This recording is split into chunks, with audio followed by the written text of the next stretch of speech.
We all use theories constantly, even classical sociological theories, but we do this in a very implicit way. We are rarely aware of it. When somebody at a party, for example, says that the rise of atheism threatens social cohesion, he or she invokes a theoretical idea that can already be found in the works of early 19th century thinkers.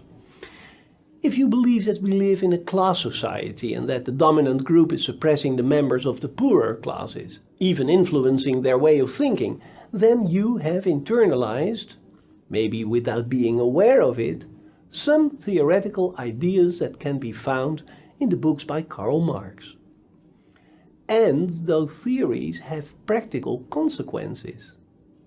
When you step inside the voting booth, your choice between the candidates is in large part guided by theories that you may be only dimly aware of. Theories about social justice, about economic inequality, about liberal values, or the role of religion, or the fair weight of taxes.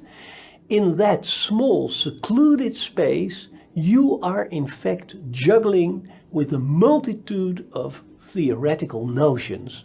And even your vague idea of what it actually means to be a voter in a democratic political system can be traced back to the study of democracy in America by Alexis de Tocqueville, a 19th century aristocrat. You cast your vote under the influence of ideas developed by this Frenchman who witnessed the upheavals of 1830, 1848.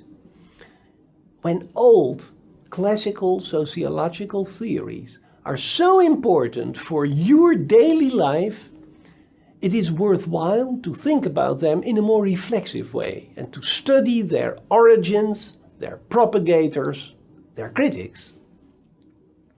Understanding the intellectual roots of ideas that half-consciously float through your mind may be an illuminating experience. This course is intended to make implicit theories explicit, to help you to reflect on them, to study them from many different angles.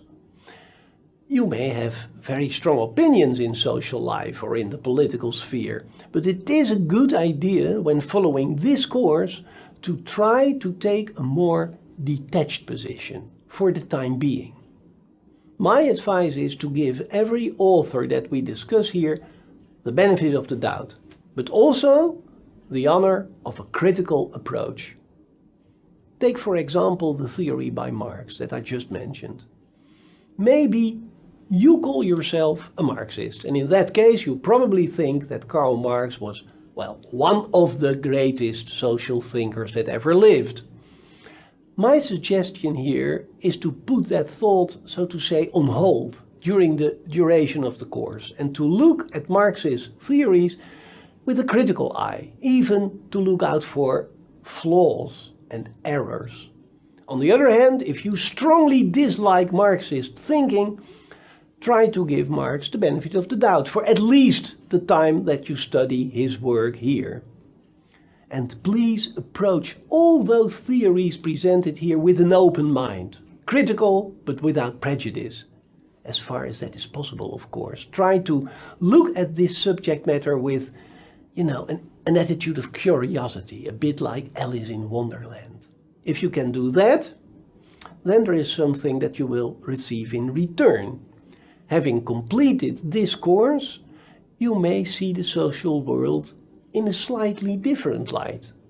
You may be drawn to articles in the newspapers that never attracted your attention. You may observe people doing things that you never noticed before. You may even discern sociological connections where in the past you only saw coincidence. You will become a slightly different kind of person. So let me warn you right from the start, in this course we are going to mess with your mind.